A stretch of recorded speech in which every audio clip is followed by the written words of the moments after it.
Around the NFL podcast. Won't break the bubble for chicken wings. No, I wouldn't say that. Welcome to another edition of the Around the NFL podcast. My name is Dan Hanzus, coming to you from a virtual room filled with heroes. Marc Sessler, Gregg Rosenthal, and there she is again from the den of her humble abode, Connie Fox, Colleen Wolfe. What's up, gang? Hello. What's up? Wow, still warming up the old voice this morning. Wow, I finally now have placed it though. Give me your hello again. Hello. Okay, what it sounds like to me is, hello, my baby, hello, my darling, my hello, darling. my ragtime doll. Meow, meow, meow. Yeah. A little bit of Katharine Hepburn in there, maybe, just a tinge. What's up, Really, everybody? Moira Rose from Schitt's Creek is my idol and who I really just model everything after. Hey. Hey, what's up? How's everybody doing? Tuesday, Great. Very well. week 8, almost Halloween. You know, for our listeners, they should just be aware that Dan's doing this show in a somewhat distracting way with a killer doll behind his right shoulder. His name is Scarecrow? Sam. His name is Sam. He's not a doll. He's like half boy, half alien. And my children, because these are the dark days of society and can't really go out or do anything, on the iPad they watch a lot of YouTube videos of the famous Spirit Halloween warehouse stores that pop up in the fall all across the country, and they became so obsessed with the different animatronics at the store that they learned all of their names by heart. Like, I could bring in Jack right now and he could just tell you every single one of them, and one of them is Sam, who is half boy, half demon that comes out on Halloween night and visits one town every Halloween night, and you have to follow these certain rules that he sets, and if you don't, he punishes you with death, I believe. It's a rated R film called Trick or Treat. My children, thankfully, Child Services says, have not seen it, but this will be Jack's Halloween costume as well. Dee Dee, his grandmother, made a really incredible facsimile. Well, I mean, every boy should have his heroes, so a boy-demon mashup feels appropriate for a 7 or 8-year-old, 6-year-old. I like that. Yeah, Feels like a year, Good Sam. mascot. Sam, the take show. on Los Angeles. It's very confusing though. Like, no one really knows what counts as Los Angeles. So it's a lot of people to Nobody kill for knows. Sam. It's like, does it end at Thousand Oaks? Like, does that count as it, or like, I don't really know. That's how you can get Sam. Wait, I missed that entire thing. What does it have to do with the city limits? Well, you said he visits one town every Halloween. Try coming to our town. gotcha. I don't know where it ends. He's That's got quite- a lot of work. Sam's going to be like, there's a lot of sprawl here. Ooh, the voice is concerning. Okay. Colleen, thank you for joining us. The Tiny Box. Hey, it's a pleasure. Good show today. We're going to recap Monday Night Football, as thrilling as that affair was between the Rams and Bears. We're going to preview Thursday Night Football, Marc, a showdown between whom and whom? The Carolina Panthers, under the watch of Matt Rule, versus the floating away Atlanta Falcons. There you go. So we got that NFC South showdown coming. We'll preview that. Also, yes, it is Halloween on Saturday, and obviously this is a huge deal in a house with 2 boys here. And we are going to have a little Halloween fun on today's show. Terrifying thoughts in the NFL. And Ricky, speaking of terrifying thoughts, you answered the door for a potential serial killer and handed him a knife on Sunday's podcast. So where are we at on that? And that did happen, folks. That everything I just said was not an exaggeration. Well, I don't know if the guy is a serial murderer, but you did open the door for a stranger who looked unbalanced and handed him a stabbing tool. Yeah, I mean, what started as a ha ha ha WTF moment during the pod ended up being very, very scary. And I want to clear something up. I did not hand him a knife. I did offer to, because my place is situated off the road, right? So when the only people that come back here are people that live here. What's your address again? Yeah, this guy was in the unit next Dan. door. He was moving in next door. He was in the physical unit. He was inside it. came, asked me for a broom earlier. When I first moved to my apartment, I deep cleaned it before I moved in. So all these things are making sense. When he comes, he has a frozen pizza that's already cooked, but he doesn't have silverware because he just moved in. Classic crazy person move. To me, yes. Was it naive? Yes. Why do you need silverware? Wait, so for you pizza? offered him, but he didn't take the knife? I was like, just borrow it, because I was doing I was like, and he came to my window and was like, had this frozen pizza that wasn't cut. It was like a little Amy's frozen pizza, and it was cooked. And I ended up cutting the pizza for him, and he did kind of force himself inside my house, and it could have been really, really bad. And we ended up finding out from the landlord that the unit was vacant. So not only was he in the apartment next door, came into my place. The police were here till late into the wee hours of the morning on Sunday night. Eddie Spaghetti rushed over. It ended up being, what was kind of funny during the podcast, turning into something that could have been really, really serious. And Big John Stud Tamposi was not happy. Your old man was not happy with your behavior either. You were in a tough spot. It's hard to react, especially when you're in the middle of, producing essentially a live program. But he wasn't happy.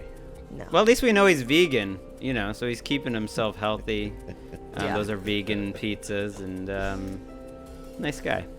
My thing is, like, I've been alone, like, in the house for a day or two, and I've cooked a frozen pizza, and I guess because, like, I have the utensils around, I'll just cut it in half. And why am I cutting it into 14 slices if I'm alone? Right, so but you still have to cut it in half. So he brought me a full pizza, which I would just pick it up and eat it. I would eat the whole pizza. Right. I'd eat the whole pizza. And so I'm glad nothing happened. A lot of alarm bells were going off at this point, but it was also, like, to me, I was like, he's the new neighbor. He was physically inside the apartment. Like, to me, it's been empty. I was doing all of these sort of, it's not like I'm in a place where people walk by my house all the day and some guy's like, hey, and people live next door. If my mom rang the doorbell during a podcast, I'm not answering it. Like, she can wait till it's over. Well, that's how men are taught to be. Like, that's how Gregg is taught. Not well, especially with my mom. We haven't spoken in like 17 years, so. Oh, shut up. It's a tough. Tamposi, I have many questions that I won't talk. Well, I won't ask them all right now, but we're gonna have to talk more offline about this. Yeah, I actually spent like all day in bed yesterday. I was like very upset. Like I'm very upset. One underlying sort of silver lining here, can you imagine during a pandemic, Dan and Gregg, if we had to somehow find a new producer on the fly over between Sunday and Tuesday's show, the inconvenience that it would have caused the three of us would have been disruptive. Marc? That's a near tragedy. Right. Yeah. What stress you would have been under? That would have been. It would have been the tipping point. I don't even know Nabil's number. It's like. Right. All right. Let's get into it. We're glad you're okay, Erica. Just stay safe. I didn't hand him a knife. All right, thank you for clearing that up. But you let him into your house. Your neighbor that you thought was your new neighbor if they needed utensils? Like, to me, I know it sounded crazy, but I was doing all this deductive reasoning in my head, and you're a good Samaritan. The guy. It was legitimately a coin flip that he was a psychopath, and you did let him into the house. But that's something. Well, I didn't. I opened the door, and then he was standing outside, and I was like, WTF, I'll go cut this pizza, and then I hear the door shut, and he's in my house. Oh my God, this is my worst nightmare. What? Yeah. Stop it. Yeah. This is like and you guys are on the screen going like, Erica. Oh my God. But you couldn't see anything. This is turning into a Dateline episode. Yeah. Right. All right.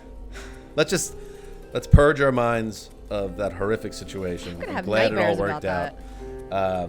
All right. Let's get to Monday Night Football. My goodness. Happy Halloween, everybody. Goff to Gerald Everett, and he walks into the end zone. Touchdown, Rams.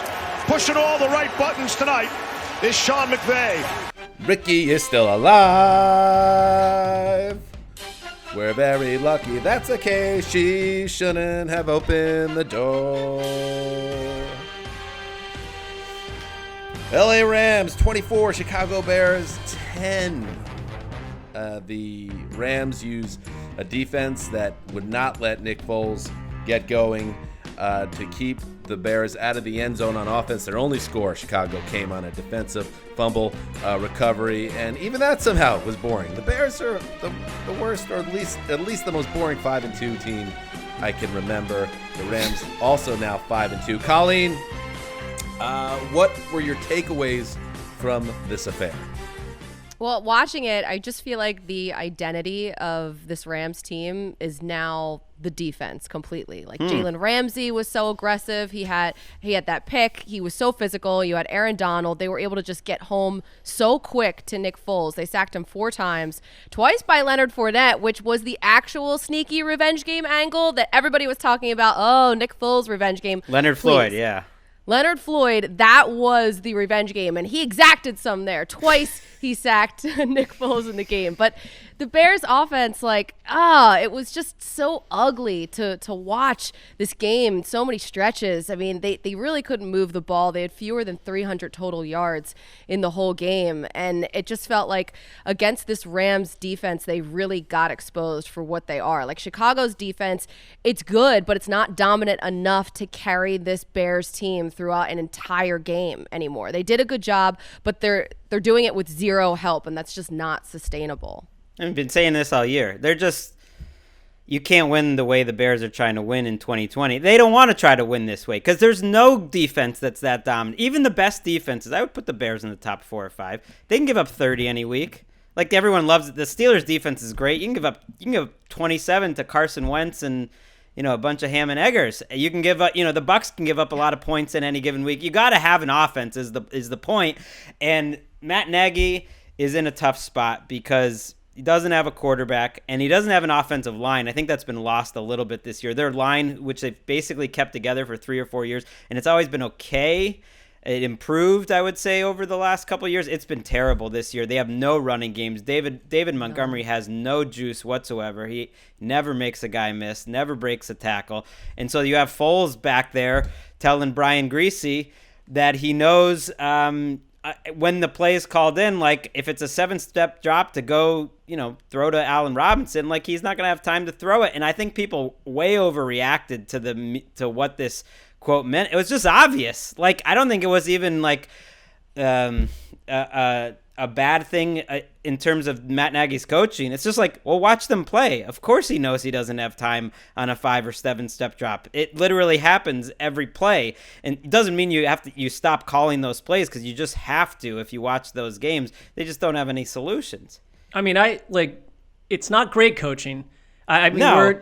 we're years into Matt Nagy, and to me, he was hired from the Andy Reid, tree, this nice little branch off that tree, to come bring offense to a Bears team that has done this before. I mean, I feel like this is the 8th incarnation of a Bears team that relies on defense to generate not just, juice, but points that you can't win typically in Chicago unless the defense scores. And the only way they even climbed vaguely back into the contest last night was a defensive score. And I guess I'm tired of it. And I feel a little bit like when you critique the Bears on, during a game like this, their fans come at you real hard. And I get it. It's rough to watch your team getting its butt trounced on national television, but it's also fair to critique a Bears team that deserves to give more to its fan base. I mean, I couldn't be more with you on David Montgomery. I feel like we've mentioned him before that, all off season long, it's like, this guy better be, on your radar in fantasy drafts. The Bears want to run the ball. They ran the ball for like 2.3 yards per carry. It's the same story every week, but they team builded this roster for this moment. They went into the season with a bunch of bluster about, Mitch Trubisky and Nick Foles, and it's exhausting at this point. I mean, I think we saw this coming in March, April, and May. I mean, in the Rams also, the teams combined to go 8 for 27 on third down. So the Rams, offense has some issues too. And I still feel like, tell me if I'm wrong, because we're in LA and I listen to a lot of LA talk radio, and Jared Goff gets mentioned a bunch here and there, but I feel like nationally he doesn't receive some of the critique that he should. In terms of the fact, I wonder if it's because he's just viewed as sort of... Because he's like his haircut. He's just solid. He's there. He's a little bit better than average. If you protect him well, he's like an inoffensive Banana Republic ad. I think he's just so it's hard to critique. He's good. He's okay. You're right. I don't know, he's solid not is strong. I think he's viewed as being sort of babysat by Sean McVay. So you have to critique Sean McVay, which does not happen in the NFL very often. They're a good offense, though. They're a good offense. They're not great, but they're good. They're like 6th or 7th in DVOA. They're like great in terms of their running game. They're good in yards per attempt. We keep up with how they run the ball more than any other team. Do you guys need Colleen and I, or do you guys? No. Well, they're 14th in yards per carry. Get out of here. They're not a great run game. They're the best. They're the most efficient running game in the league in terms of like per play. They're a great running team. I don't know about great. The Trubisky-Foles situation is tough because is 2020 Nick Foles really that much better than Trubisky? And it did cross my mind. Like Matt Nagy's getting killed now, and you could feel like the pressure coming from the Bears fan base. It's kind of like an Adam Gase light situation to me, where you could feel that kind of negativity creeping around that organization now. But Nagy did get Trubisky drafted, and we don't need to relitigate that situation. And then Nick Foles comes in, and he's not the same player anymore. Like, what chance did he have to really get this offense cooking? I don't know, because quarterback play is so important. And Monday night, like, that game jumps out to me, Colleen, that like in our league, Troy Aikman, all rights reserved, you have to have a quarterback that can move. And when things, if you can't scheme up guys open, and if your playmakers can't win one-on-one matchups, you have to have a backup plan now, because the league's too strong and too fast coming after the quarterback. Foles sitting back there like a statue. It's just like, there's no pop, there's no juice. Well, especially in this game against the Rams pass rush, because you would think, okay, if Nick Foles is going to be in this game and he can't get out of trouble and the interior of that offensive line is questionable as it is, let's try and neutralize some of that pass rush by running the ball. But obviously, as you guys pointed out, like, it just hasn't happened all season long. Coming into the game, the previous 3 weeks, the Bears were averaging 42 rushing yards per game. No other team in the entire league had fewer than 64 rushing yards. So last night, what did they do? Same thing. I mean, they totaled 49 rushing yards, 20 in the first half. That's not how you get it done. And obviously, when you're behind, you're not going to be able to run the ball. But like from the jump, maybe try and get it going a little bit there and help out Nick Foles, because that's a lot what the Rams do with Jared Goff. They build stuff off of the run, and Goff was methodical. He spread the ball around to 7 different pass catchers. They mixed it up on offense. They were balanced. They ran the ball. 5 different guys were able to carry the ball. So this Bears offense, it just doesn't move the needle at all. And Matt Nagy's in a really bad spot now, because what are you going to do? You can't go back to Mitch Trubisky. Right. Well, they're back-to-back coaches of the year, McVay and Nagy. Yeah, they could, and they might. Not that it will change anything, but why not? Foles didn't earn anything in Chicago to have that. He hasn't been worse, though. You just rotate the guys in and out every week. You're right. There's no solution. But to point between McVay and Nagy, I think is a smart one, and the organization. Like, they built the right team. I mean, Goff has no mobility either, although he's improved a little bit in that realm. I think this year he's made a couple off-platform throws. He did last night. But like, when you're getting Johnny Munt and Josh Reynolds involved with big plays, like, that does show the difference in terms of the coaching and the team building. The Rams can still have a pretty respectable offense with, not necessarily the best talent in the league, and the Bears are just dreadful. I think Goff's lack of mobility hurts that offense too. I think he's a better version of what Nick Foles. Well, he wasn't sharp. A lot of times games come down to who comes down with like free balls. Goff could have had 3 turnovers. There were 2 plays he could have been picked. He had a fumble that the Rams recovered, whereas the Rams kind of did capitalize on their turnover opportunities on defense. So it's like, it wasn't that big of a difference. I just feel like we're like 7 years away from 23 quarterbacks essentially being sort of Kyler Murray clones, and the Jared Goffs and the Nick Foles of the world, and even I look at someone like Baker Mayfield, who isn't really a scrambler. I mean, that's a liability at quarterback half a decade from now, if not now already. And so the quarterback position is changing, and someone like Nick Foles looks like he was thrust to us from 3 decades ago. And before we move on, let's give a little love to a man that should be going to the Hall of Fame, Johnny Hekker. And I know Ray Guy is a punter that's in the Hall of Fame. I don't know if there's anyone else. I think that's it. But Hekker has been incredible for the Rams his entire career. And in a game that was pretty boring, and that was one of the kind of narratives on Twitter, is like, this game sucks. You had Johnny Hekker punt 5 times, each punt getting down inside the 10-yard line, especially in a game like that, a low-scoring, field position-driven game. The man is like a nuclear weapon, and I just enjoyed seeing Hekker have a moment there. That was fun. And not only that, just real quick before we wrap it up, like I'm really curious to see how good this Rams team actually is when they start playing real competition within their own division. I mean, we saw what they lost to the Niners, but they have 5 wins. 4 of them are against NFC East teams. So it's That's like, fair, dog. okay, yeah. Fair. That's fair. That's fair. This was a good win. Bears have beaten good teams like the Bucs, so just to get it done and get it convincing, it's good for them. But you're absolutely right. Mm-hmm. I am curious, like when I'm thinking of like what's the Rams' weakness, and to me it's just like they're in a conference with in a league with like super sensational offenses. And I don't know if they're there. They're pretty good. You know, they're like Jared Goff. They're pretty good. That's what they were 2 years ago. All right, that's Monday Night Football.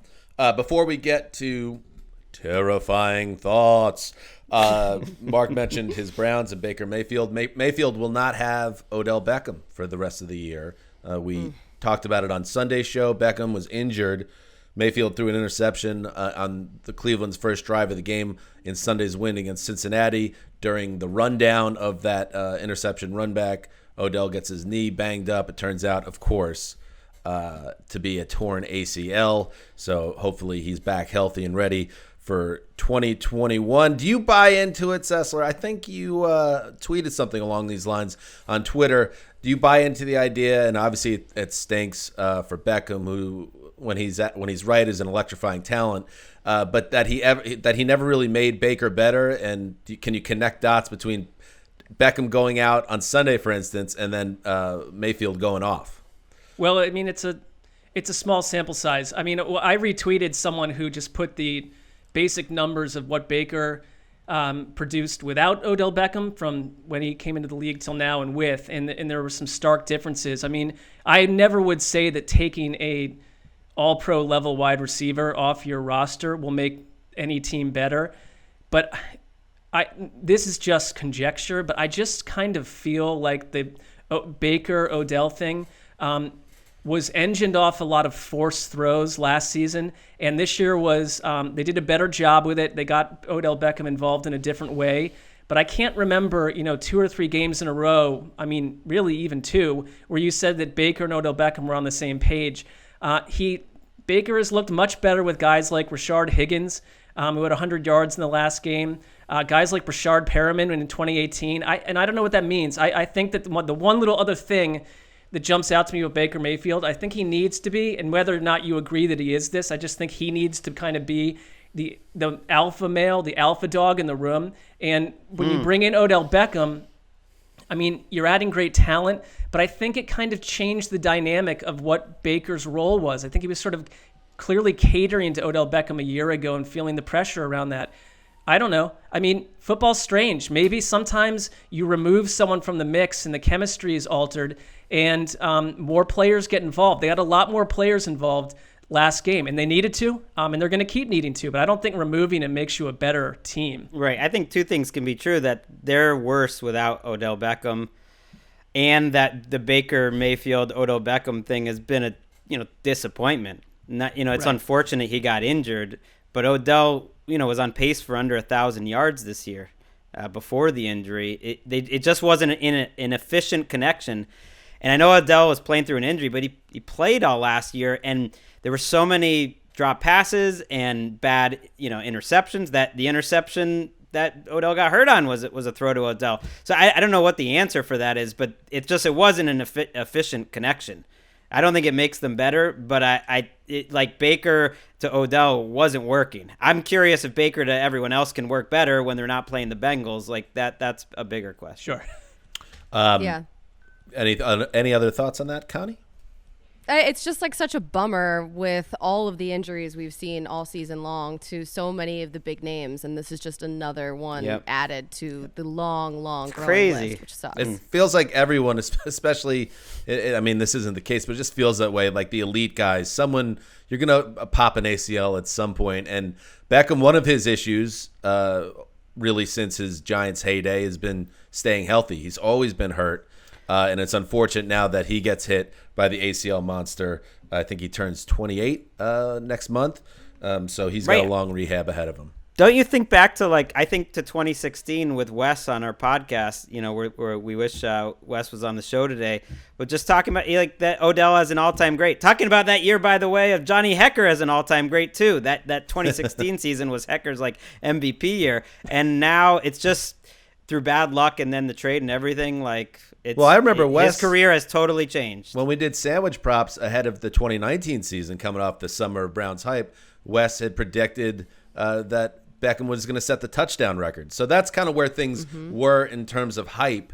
And Wes obviously is a guy that knows his stuff. He was right. He had one of the best 4 years to start a career ever. It all kind of made sense that it was going to happen. It just never has, and who knows if it ever will. All right, Dan, I cannot stop peering at this boy demon over your shoulder. I'm sorry. It's just very, very jarring. It's slightly disturbing. But keep with it a half-eaten lollipop. Is it more disturbing than when I filled out my my general election ballot before today's show, and Kanye West was one of the options as vice president? Yeah, but I thought he was running for president because I thought the same thing when I filled out my ballot yesterday. Didn't he flip? He became the undercard to some other jabroni. He did. I didn't realize that. He did. That's a thing that happened. It's funny. If you would have told me, let's say, after college dropout, maybe late registration, around 2005, Kanye for president, I'd be like, I think there's some things that would potentially make sense about that. But as time has gone on, I just don't think, Gregg, I don't think he's the answer for this country. We've been we've been promoting NFL votes. It's NFL votes except for Kanye.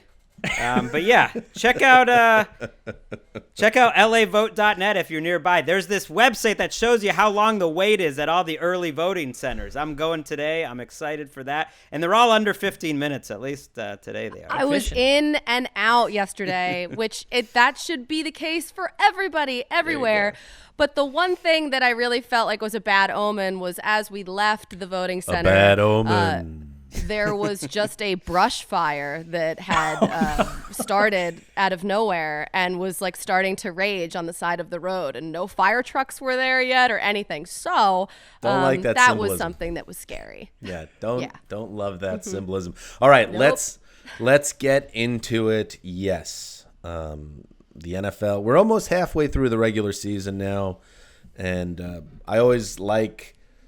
Some of the, if you're kind of a generic bro, you're going to say, hey, season don't really start till after Thanksgiving. That's what we've been saying on our podcast. That's pretty much what we've said. Are we generic bros?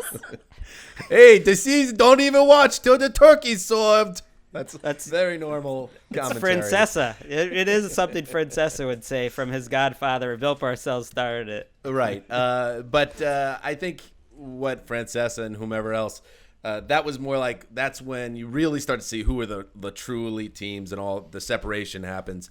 But for me, Halloween is a really good time to take a look at kind of where everybody is. And we're going to kind of do that in a segment we call Terrifying Thoughts. Now, these thoughts, everybody, can be terrifying in a negative way for a team or in a positive way for a team, and more terrifying for the opposition. So it could go positive, negative.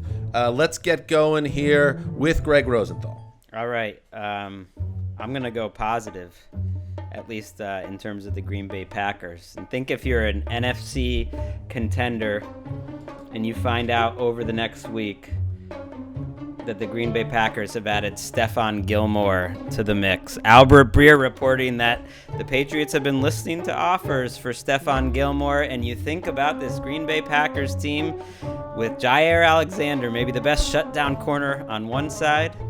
Then you add Stefan Gilmore, who's probably looking for some money on the other side, and suddenly Mike Pettin can cook up all the things he wants to do. Doesn't matter that your run defense is bad. Terrifying. Let me ask you this, Gregg, because that is terrifying.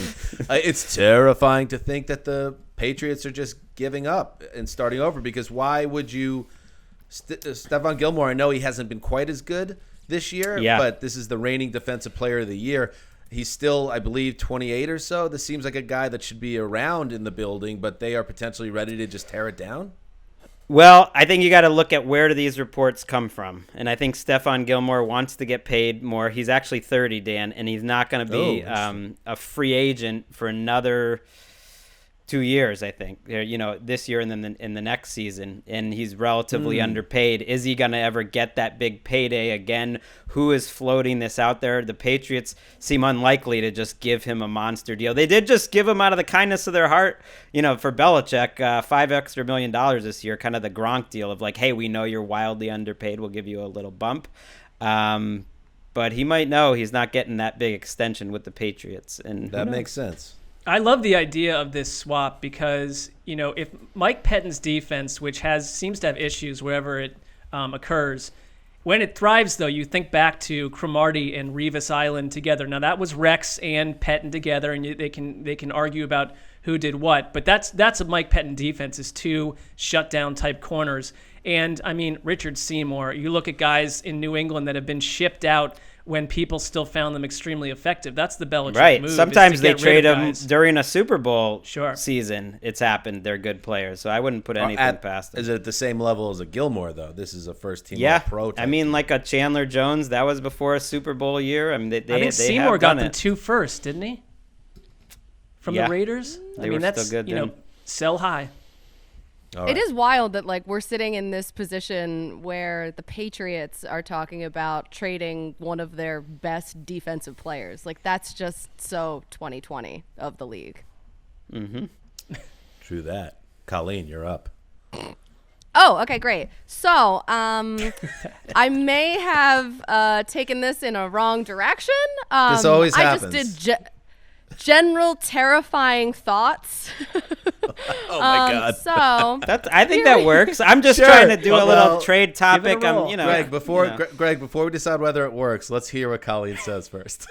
Okay, all right. So the first terrifying thought that really popped into my head was a really frightening one, and it's how we will all be spending our Week 8 in prime time. Really, we're just going to suffer together because 3 NFC East teams are in the prime time windows of this week. And the scariest of all, Sunday Night Football, we got Cowboys at Eagles, Carson Wentz, and I guess Ben DiNucci? Wolf. And as if that isn't enough of a complete horror show, then Monday Night Football, we have Giants at Bucks. So it's obviously a truly chilling division. In fact, it's the first division in the history of the entire NFL without a 3-win team through week 7. So it's historically scary.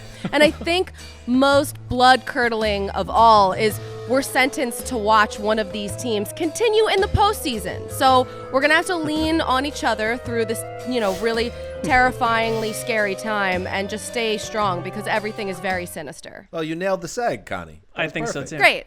Okay, cool. You totally awesome. nailed it. Yeah, absolutely. This is so grim, and I'll give you a little preview of a terrifying thought of my own. The Bears and Rams have played in prime time against each other 3 years in a row. We don't need any of that anymore either in 2021. I think it's time, and this again, if Wes was here, he would absolutely jump in. But it's time to take a step back with these NFC East primetime games, understand the markets involved. But until that division gets its poop together, you cannot put that on your schedule. It's bad for everyone, including the networks. They're always hopeful. And this isn't the last week that's terrifying. We've got Cowboys coming up in a few. I think there's 3 more Cowboys primetime games.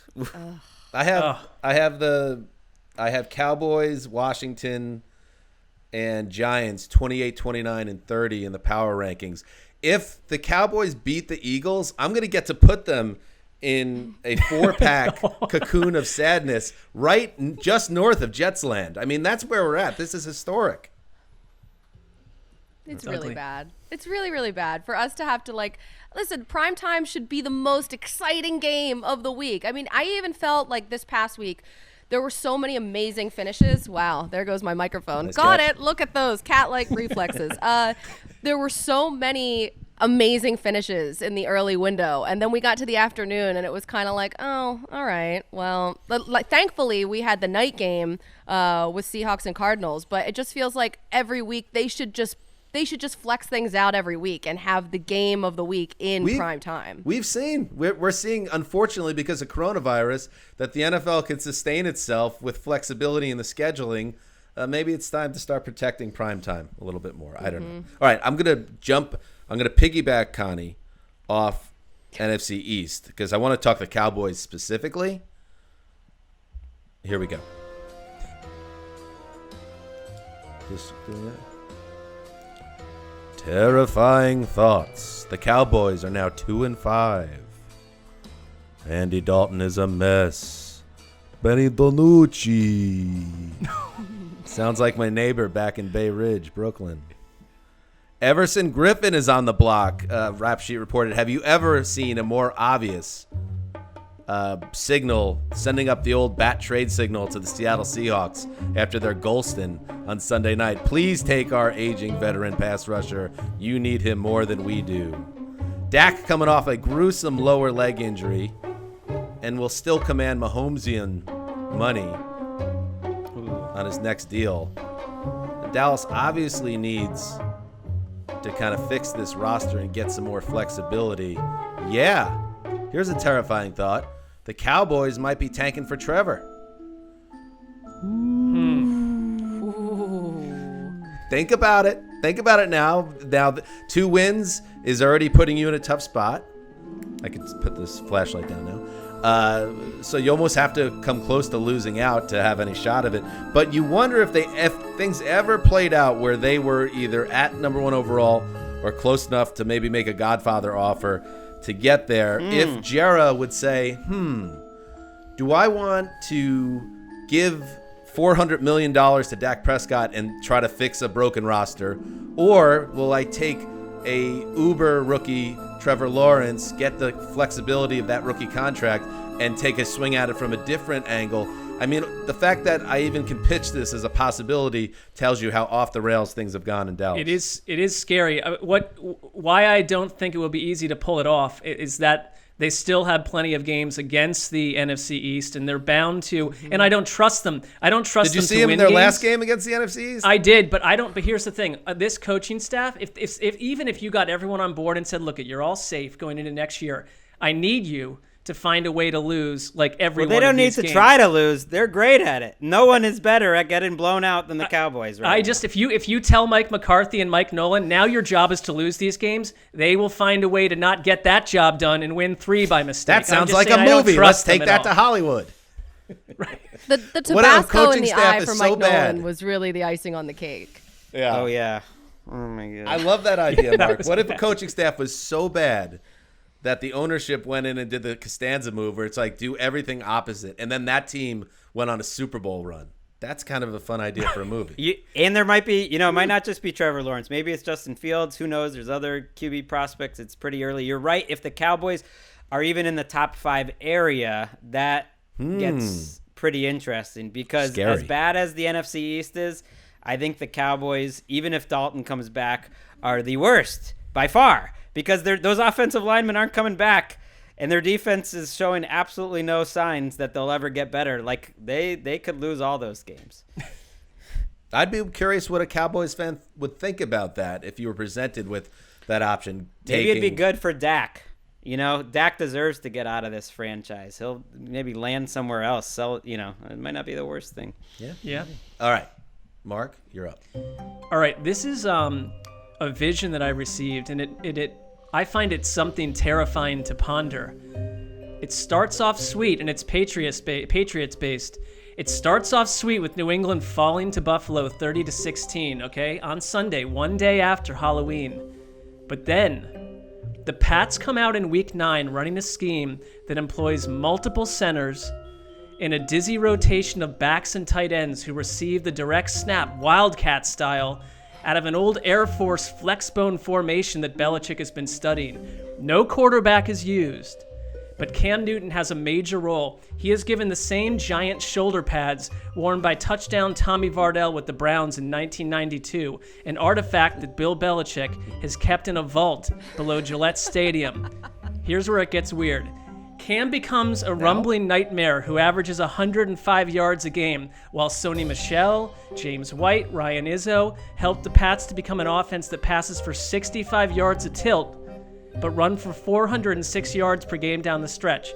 All right, they blow the doors off Miami, Buffalo, and the Jets over the final 3 weeks and win the AFC East at 11-5 over Buffalo by tiebreaker. Uh-oh, they're back. 11-5.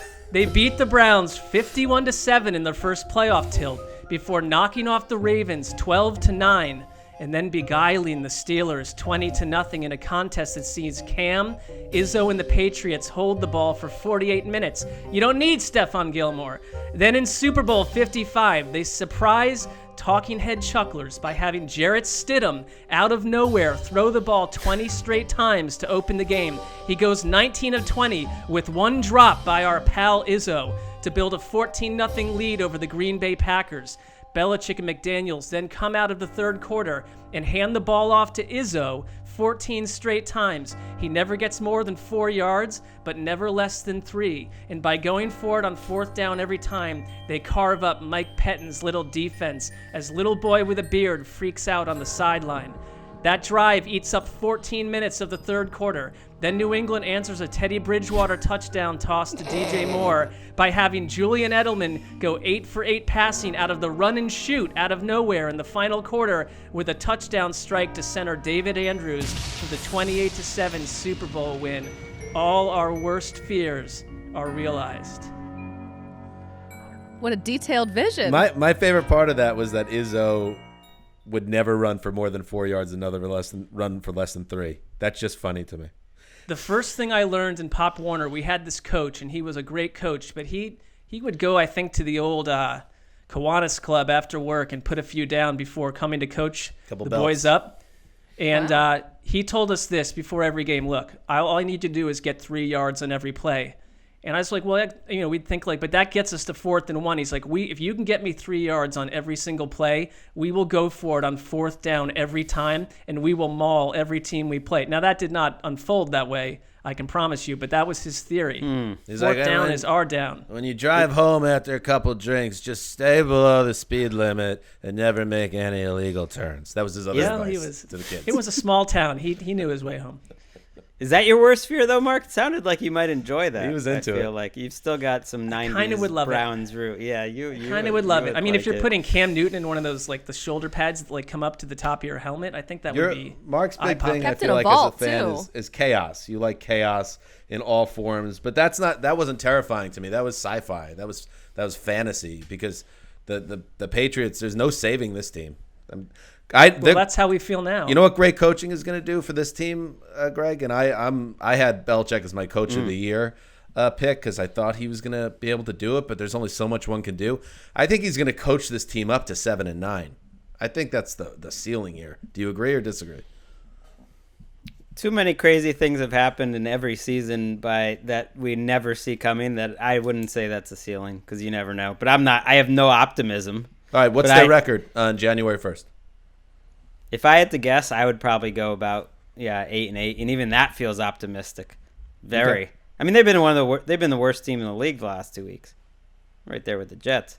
I do like the idea of just having a rotation of guys taking direct snaps as a quarterback.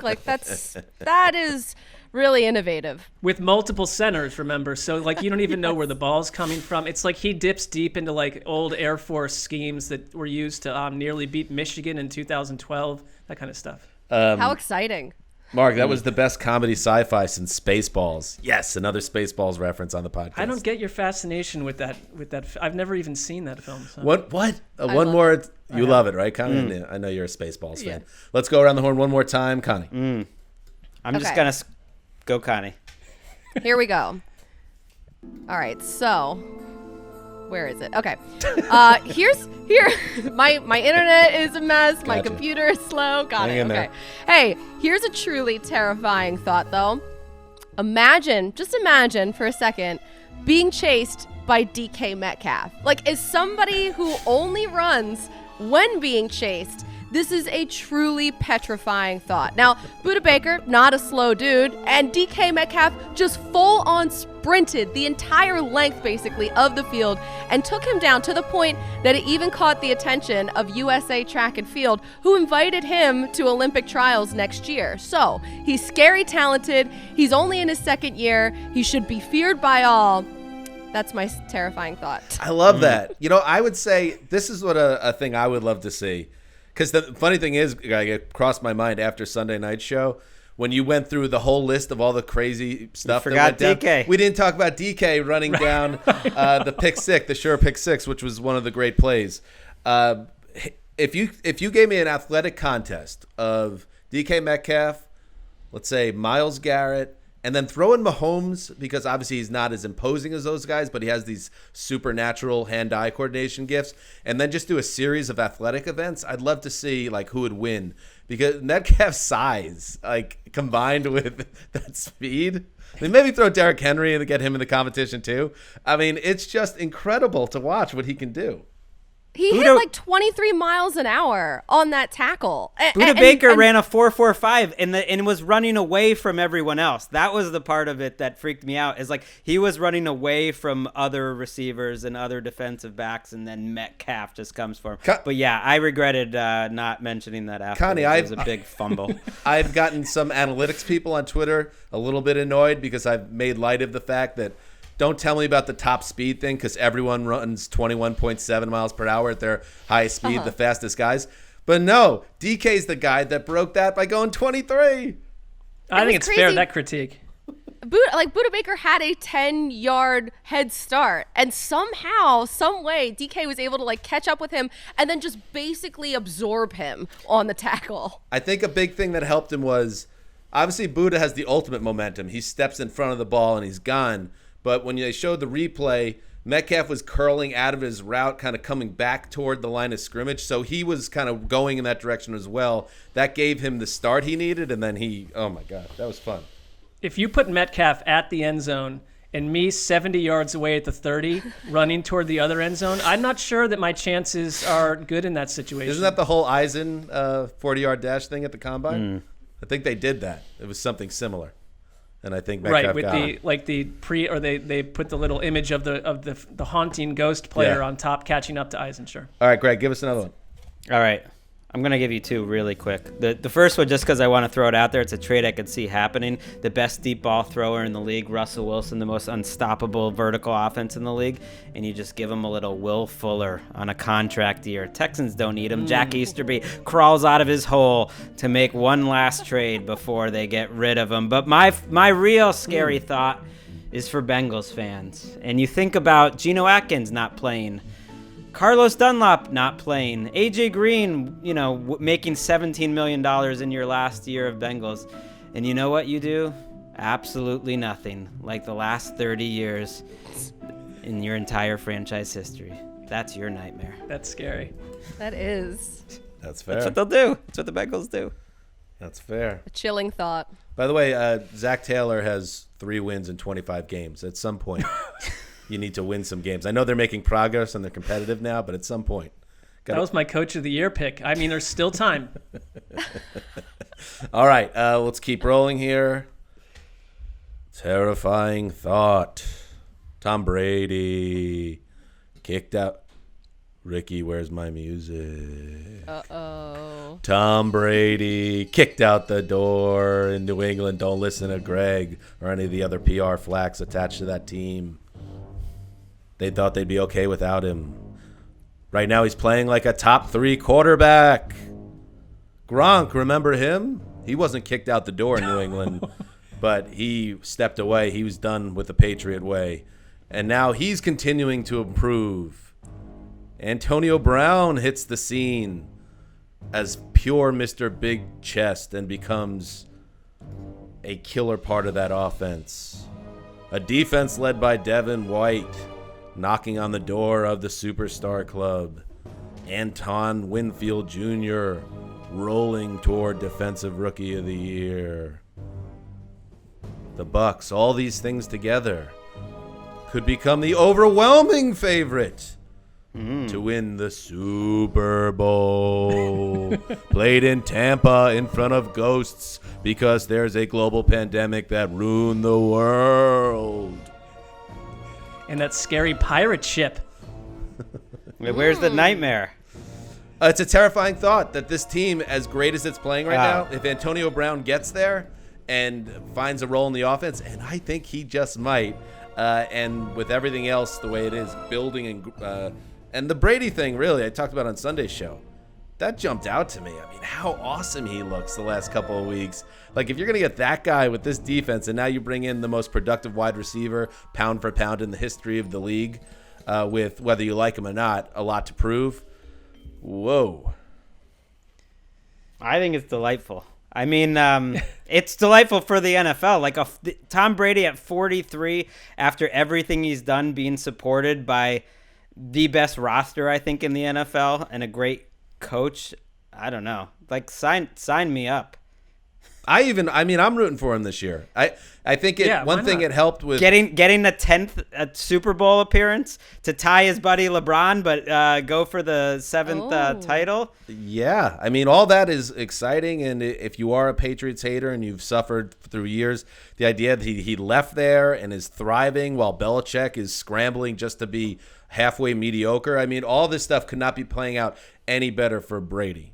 Although there's a pretty big segment of the Patriots fan, maybe not as much in Boston, but I know a few who are kind of on board with it, that just love Brady so much that they don't have they're upset about the Patriots. It's not going to be their favorite team, but that they're going along for the ride. And then there's a larger segment who it drives them crazy and it feels possessive about it. It's different than it's different than Brett Favre going to the Vikings. He didn't go to the Bills. I mean, he's in a different conference, and you have to be probably from Boston to not find some small enjoyment in this. I mean, half these Patriots fans are going to go back to being Celtics and Red Sox and Bruins fans solely in about 3 years. So that's how it started. That's how it will end. I have one little related last quick scary thought. Go ahead. Ooh. And it's because, look, I think that one thing that for all the fun poke to Tom Brady about his sports science, his diet, the truth of the matter is something about what he does, and it's DNA and it's everything else. It's got to be in right condition.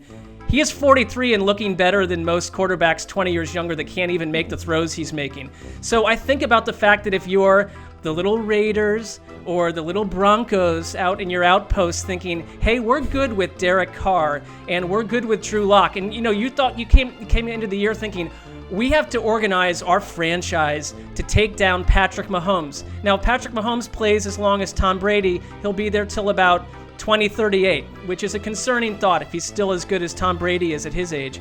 But now, you also have to deal with Justin Herbert, the rookie that no one thought would be a factor and probably would be a dud, is looking like the next big thing. And suddenly the Raiders and Broncos have to pitch to their fan base, Drew Lock, don't worry about his knee brace falling off as he dishes his knee into the snow and he can't make all the throws and the offense is a mess. We're great. Derek Carr, he's going to be the same forever, but you're fine. You're in a hot, boiling tank of water if you're in the AFC West. It's 2 quarterbacks now, not 1. Very scary. And it goes for the rest of the AFC. I see. Okay. Yeah, the only pushback for that for me is I don't think the Raiders ever really were in the Brady sweepstakes because, as it was reported, he didn't want to leave the East Coast. Wasn't that a thing?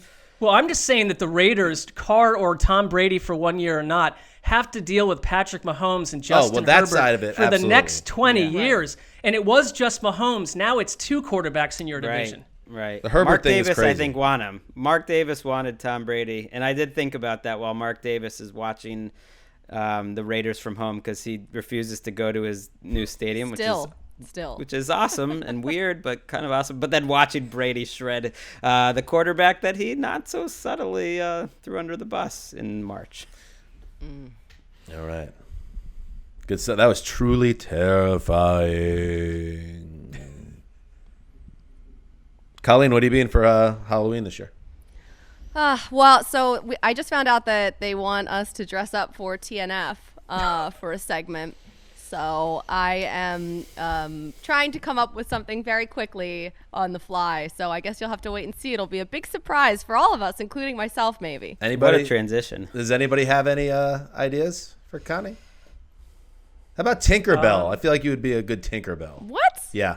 So, okay, I'll tell you what I was thinking about. I'm thinking about dressing up as a trash can and being the NFC East. Oh, that's perfect. That's so good. They're not going to let you do that, right? No, that's good. I don't know. I love They that, might. though. That's good. They might. You should try it. That's good. Last year, I was a wolf in sheep's clothing, and I had them get me like the absolute most unflattering, huge sheep costume, so I could be in that. And I like cut off the sleeves because we were in the desert. We were in Arizona for that game. So we'll see. I mean, maybe they'll let me dress up as a trash can this year. I mean, I'm sure I'm they'd hoping. have no, Fingers crossed. They'd have no problem with you putting 3 of the market shares that basically carry NFL Network in a trash can on Thursday Night Football. Yeah. This is what you do. I will run to Spirit Halloween, Connie, for you, and I will buy you the Tinkerbell costume. You hang that in the dressing room so they think that's what you're putting on, and then 5 seconds before you go live, you roll out in the garbage can. I love it. I love it.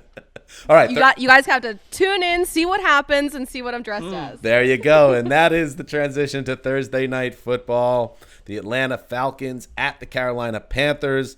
The Falcons coming off another insane, ridiculous loss. We already knew they weren't going anywhere this year, but nobody needs that. And it did make me think as Todd Gurley, falls into the end zone for the go-ahead touchdown that actually is the stake through your heart. Somehow the Falcons pulled that off. Dan Quinn watching that at home with a bowl of ice cream. Did he miss being part of the action, or was he just feeling free that he wasn't connected to the curse of the Falcons? I don't know. And now they travel to Charlotte to face the Panthers. Matt Rule's team continues to be competitive week after week, but they have lost 2 in a row. Connie, you anchor coverage of Thursday Night Football for NFL Network. What are you looking forward to here? All right, a couple things here. I still don't expect Christian McCaffrey to play in this game, but they haven't ruled him out yet. He's pushing to play, and Tuesday they designated him for return from IR. So more than likely, it's just he'll end up playing Week 9 against the Chiefs, but there is still a chance he could play in this one. Mike Davis, who's been his replacement, really struggled last week against the Saints. He's been dealing with an ankle injury of his own. Now he's on a short week. When you go back to Week 5, when these two teams played last, though, Mike Davis had a really nice day. He had 149 scrimmage yards in that game. But there are a few things that are different this week compared to Week 5 when they played last. Matt Ryan won't have to deal with K'Wan Short or Ito Gross-Matos in this game. Obviously, the Panthers lost Short for the entire year, and then Gross-Matos is on IR because of that ankle. And Matt Ryan, on the other side, he will have Julio Jones this time around, which is obviously a big deal because I'm not sure this Panthers secondary, I think they're going to have a hard time dealing with both Julio Jones and Calvin Ridley. Yeah, watching Julio last week with those option routes where him and Ryan are just trying to read the field the same is just a reminder. It's like, yeah, it helps to have a first ballot Hall of Fame still playing, Hall of Famer playing like really at the top of your game, because suddenly that opens up coverage for Ridley. It is a tough matchup for the Panthers. The Falcons are healthier in the back end, too. A.J. Terrell's been playing pretty aggressively. Grady Jarrett's doing his... I'm not saying this is a great Falcons team, but they're like the best 1-5 team you've ever seen. They're about 6. 3 plays away from 1-6. They're 3 plays away from being 4-3. They deserve to be 1-6 because they find these ways to lose, but they're a tough out. I think it'll be a good game, and I hope Teddy, in his only primetime game of the year, balls out because he's coming off maybe his best game of the year. He's throwing the ball so well versus pressure.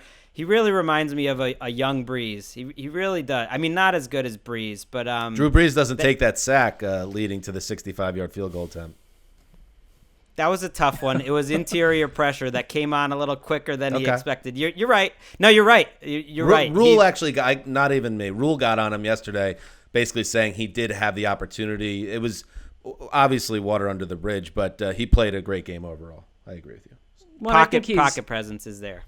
Matt Rule, I think Gregg basically, when we had Matt Rule on our show, I'd been really waiting and excited to talk to Matt Rule. Gregg opened the segment up by announcing that Dan and I had been on a campaign flaming Teddy all offseason and asked what Matt Rule thought about the other 2 chumps on the show. And Matt Rule, I mean, the one thing I remember about that was his passion and total dedication to Teddy Bridgewater, the person, the player, the whole thing. And I still remain kind of suspect about what Teddy could be, and he's been great in this offense. I mean, great compared to what I thought he'd be. 72% completion percentage.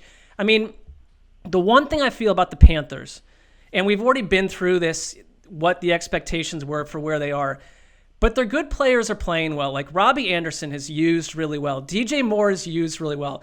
And I know that, the defense was really young. They're 13 in points allowed. I mean, they're not a total disaster. At the same time, I don't love the matchup. I mean, they let the Saints go 12 for 14 on third downs and pile up 415 yards.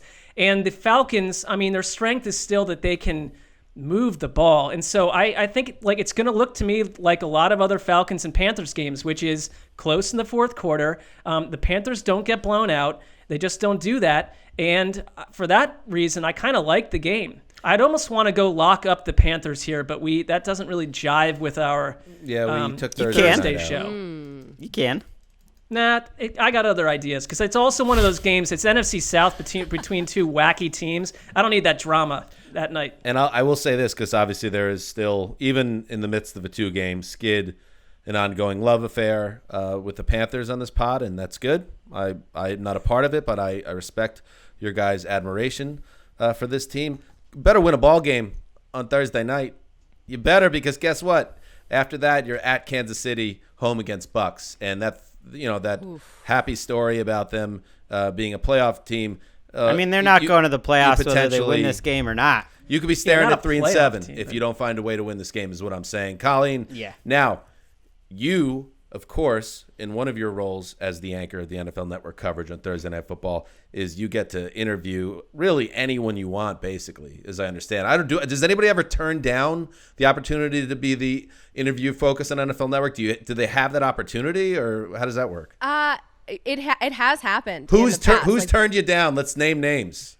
Oh my gosh. No, don't. Well, all right, I won't. How about the entire Saints team about 6-7 years ago? There was some anger. Yeah, that's ancient history. The Saints for sure, but basically in the Fox Connie era gets first dibs on whoever the interview is, and then sometimes guys will double dip just to like pull the curtain back, let you guys know how it goes down, and then sometimes guys can refuse to do the double dip, so then we have to go with the second choice. Interesting. Okay, so let's say Fox, something horrendous happens to Fox, it gets swallowed up in a black hole. You get the first option for anybody you want. Who would you love to be interviewing Thursday night? Teddy. Like it. I like Teddy that. Bridgewater. That's a good one. Can I? Yeah. I want to. A credit to Carson Wentz, by the way, who double dipped last week. I noticed. So now that I didn't know that was how it all works there, but I saw that he double dipped. When I go ahead, Marc. Sorry. Well, no, I was just say, speaking of Fox, Troy Aikman is one of my favorite players growing up, and I for all the people that knock him, I love him. And are you and Troy pals now? I see you guys you're interacting online or on air and just. Oh my gosh, we go way back. Listen, we're all just we have text change. We are super close. Have you texted with? No, I have not. Well, that's what I wanted to know. Not yet. So, Connie, that's my part. I'm done. Colleen, I'm not even upset with you that you cheered from the stadium bleachers in 1992 when I was concussed at the old vet. Stop it. Have you ever spoken to Troy Aikman not on live television? When we were on the road, we would see each other in hotel lobbies and things like that, and at the game, yeah. All right, good. But that's pretty much the extent of it. All right, good. Erica, are you safe? Yep, here I am. That pause made me a little nervous. One extra second there. Sorry. In all seriousness, I'm thinking maybe it's time to move away from the window. Because of all the harrowing things that happened on Sunday, and I know you went through a lot, when I saw that creep walk across the window, that gave me the chills, and I don't want to have to see that again. So if you could maybe get with a wall separating you, the window just feels an extra layer of security never hurt anybody. It's bad feng shui. And Thor's barking at the door right now, so I'm all freaked out. I'm on He's edge. protecting you. There's a Reddit post where someone screen captured that moment where the man was seen between, outside your window, and it's blowing up. And I think a lot of people are concerned. Yeah, they're concerned about it. Yeah, let's show that we put this show up on YouTube, right? Yeah. I'm going to give you a little extra work if you could and give us a shot of that for the viewers, okay? Wow. Okay. She's no, I'm not going to do that. I'm just going to hope Dan doesn't ask me about it in an hour. In Two Men and a Baby, where you see like the ghost in the background. Yeah. You know. Oh yeah. That was real, by the way. Yeah, and a lot of people were commenting that you guys didn't take it as seriously in the moment, but we all were sort of finding out in real time what was going on. Well, and right, don't vilify us. Those people will be removed from that board. Off air, you guys were very great. We did use it for entertainment value as it. Oh, we're getting killed on the subreddit? Oh, that's nice. Well, their subscriptions to that board you are said over. you had a guest bedroom. Like I could come, like I can just leave the house. Like you guys were great. Well, I also So said let we that could be known. cut all that out of the show because once it felt like became a serious situation, we didn't want to make light of it. But you were like, "No, I need the clicks. I need the public Right, I was profile." gonna say, there's no way Erica's turning that down. Well, that's not happening either. Now, I didn't see it happen, but what I picture is exactly what I'm looking at Dan's screen right now, with the scarecrow, whatever villain behind him. So, is that sort of what it was like? It was like here. This is. Give me a full screen, Connor. Yep. Oh, look at that! So this is basically what happened to. That's the real sound. This is not added. Okay. Tamposi, come and live with me. Just come to the ranch. I'm coming. I'm on the way because this was too close for comfort. All right. We'll be back on Thursday to preview all of the rest of the games in Week 8. And a reminder, Thursday night, while Connie is doing her job on the network, I believe Gregg and I will be handling recap duties of the NFC South showdown we just talked about. So thank you. And Connie, thank you as always. You always bring a ray of sunlight to the show. That wasn't my dog. That's the other thing. She got a dog named Thor. It's 7 pounds. How about we get a German Shepherd in that apartment? Exactly. And now you actually have protection and not a. But why is he barking at the little window? Like I'm just freaked out. You could just borrow Dasher, but you'll have to not have Thor there. Okay. So All right. Dasher will take care of Thor as well. Okay. Stay safe, Ricky, Connie. Please. Good luck on Thank Thursday Night you. Football. This is Dan Hanzus signing off for Quiet Storm, the old boss, Ricky Hollywood, the Tiny Box, and Thor, and Sam, of course. Until Thursday.